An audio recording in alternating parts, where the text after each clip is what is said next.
Assalomu alaykum hurmatli vatandoshlar va odatdagi yangiliklarimizni boshlaymiz. Boshlashdan oldin katta iltimos, meni ko'rayotgan bo'lsangiz, podpiskani bosinglar. Podpiska bizning kanalimizga rivojlanishiga juda ham yordam beradi. Iltimos, shuni bosib qo'yinglar. Moskva hamda Moskva oblasti va Sankt-Peterburgdagi hamyurtlarimizga 10 yillik stajiga ega ishonchli dokument xizmatlarini taklif qilamiz. Registratsiya va uni продление qilish, трудовой договор, уведомление, spravkalar, проверка bazalar xizmatlari mavjud. Muhim eslatma, Amina ilovasi to'liq ishlamaganligi sababli registratsiya qilmaganlar zudlik bilan ushbu xizmatdan foydalaning. Hozirroq ekrandagi raqamlarga qo'ng'iroq qiling yoki WhatsAppdan yozing. Xo'p, akalar, ertalabdan noxush xabar. Akalar, bu videoni Moskvada Wildberries'da Azonda ishlab yurganlar ko'rsin. Akalar, ishiga ham, puliga ham hammasiga qo'yinglar akalar, boshqa ish topinglar. Jonni riskovat qilmanglar akalar. Ko'rib turibsizlar, mana bugun ham Wildberries'ga hujum bo'ldi Moskvada ertalabdan. Akalar, bu skeletlardan chiqib ketinglar iltimos. Yo uylarga ketinglar yoki boshqa ish topinglar. Hammani uyda ota-onasi kutib turibdi. Yana ba'zi birlarni ko'ryapman, shu hujumlarni videoga qo'yib tarqatyapti. Akalar, bu videolarni tarqatmanglar, qamalib yo'qib ketasizlar. Hali bu ketishda Rossiyada ishlayotgan mehnat muhojirlar nafaslarini ham o'ylab olishadi shekilli. Yana bir qonunga bir qancha o'zgartirishlar kiritildi. 4-avgust kuni Rossiyada 294-sonli federal qonun qabul qilindi. Yangi qonunga ko'ra, Rossiyada majburiy chiqarib yuborish, ya'ni deportatsiya qilishning 22 ta sabablari 45 tagacha oshirildi. Misol uchun, avvallari 22 ta sababga ko'ra siz deport qilishadigan bo'lsa, hozirda bu narsa 45 tagacha oshirildi.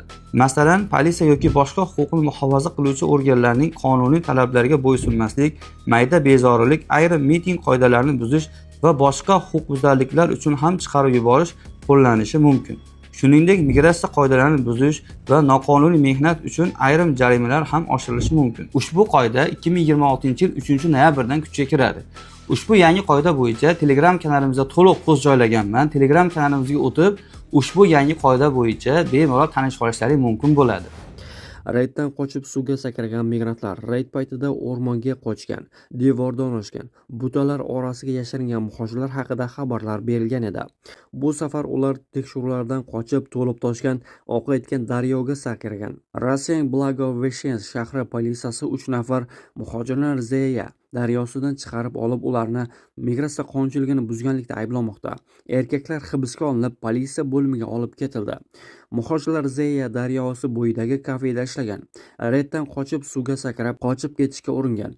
Yana bir ovqatlanish muassasasida ham tintuv o'tkazish paytida migratsiya qonunchiligini buzgan 3 nafar muhojir aniqlangan. Rossiyadagi musofirlar xursand bo'lsanglar bo'ladi, patent atmen. To'g'rirog'i, Vladimir Vladimirovich Putinga patentni atmen qilish kerak degan taklifni berishganida o'ylab ko'ramiz degan gapni gapirdi. Oradan ozroq vaqt o'tgandan keyin rasmiy kanallar tarqatgan ma'lumotlarga ishonadigan bo'lsak, 2027-yil 1-yanvardan boshlab patentni atmen qilib, uni o'rniga boshqa sistemani eksperiment qatori qo'llanishi mumkin ekan. Agar mabodo siz patentni atmen bo'lishini xohlasangiz, kanalimga obuna bo'lib, videoda maksimalni like bosib, repost bosib tarqatib qo'yinglar, ajomas patent atmen bo'lib ketsa. Samarada reydlardan so'ng 63 nafar migrantning Rossiyaga kirishi taqiqlandi.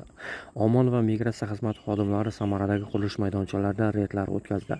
Tekshiruvlar davomida zarur hujjatlarsiz o'nlab chet elliklar aniqlandi.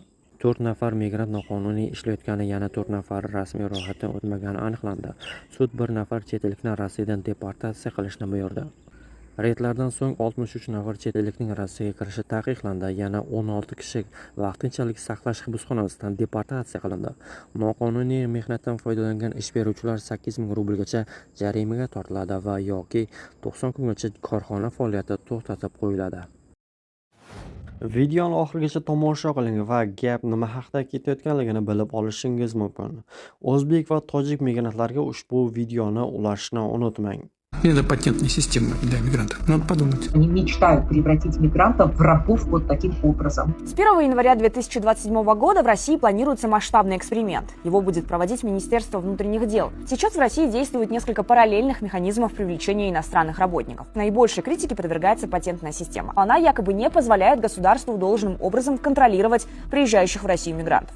По данным МВД, на конец 2025 года по патенту в России работали примерно 2 миллиона 300 тысяч трудовых мигрантов. Это более 40% от общего числа находившихся на тот момент в России мигрантов. При оргнаборе трудовой мигрант гораздо сильнее будет привязан к работодателю. Это, пожалуй, самое серьезное изменение. Если эту систему внедрять, то даже не придется и документы отбирать, человек просто никуда не сможет уйти. Это просто организованное рабство, ничего кроме.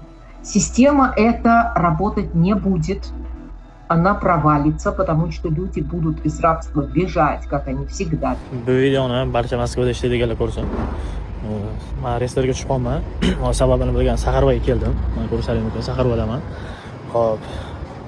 Mani bir oy oldin kartamga qanaqadir pul o'tkazma bo'lgan. Unaqa ko'p katta pul emas, kimdir adashib tashlagan. Keyin telefon qilganda men qaytarib obratga tashlaganman u pulni. Xo'p, hozir shuni hisobidan qanaqadir tekshiruv bo'lib, restr tushirib qo'yishgan mani. Hozir kelsam, restrni ochtiraman desam, "Короче, sen shubhali operatsiya qilgansan. Bu boshqa davlatdan tushgan pul, shunaqa lekin men Rossiya kartaga tashlaganman. Mana bankdan qog'oz olib kelib, anaqa qilganman, ko'rsatdim. Yo'q, baribir qo'limga qog'oz berishdi. 15 kun ichiga chiqib ketdim. Do'stlar, ehtiyot bo'linglar. Shu kim bo'lsa ham kartalaringga pul tayyorlasa ham unga ответ qaytarmanglar iloji boricha. Oxiri yaxshi bo'lmas ekan. Saxarvoda biza. Toshkent shahri Uchtepa tumani jinoyat ishlari bo'yicha sudi O'zbekiston Respublikasi fuqarosi M.Ch.ni yollanma askarlikda aybdor deb topib, unga 5 yil ozodlikdan mahrum qilish jazosini tayinladi. Sud hujjatlariga ko'ra, M.Ch. 2016-yilda tirikchilik qilish va pul topish maqsadida Rossiyaga yo'l olgan. U dastlab Orenburgda, keyin esa Rossiyaning turli hududlarida ishlab yurgan. Bir necha yildan so'ng u Moskva shahrida uysizlar uchun mo'ljallangan yotoqxonada yashay boshlagan.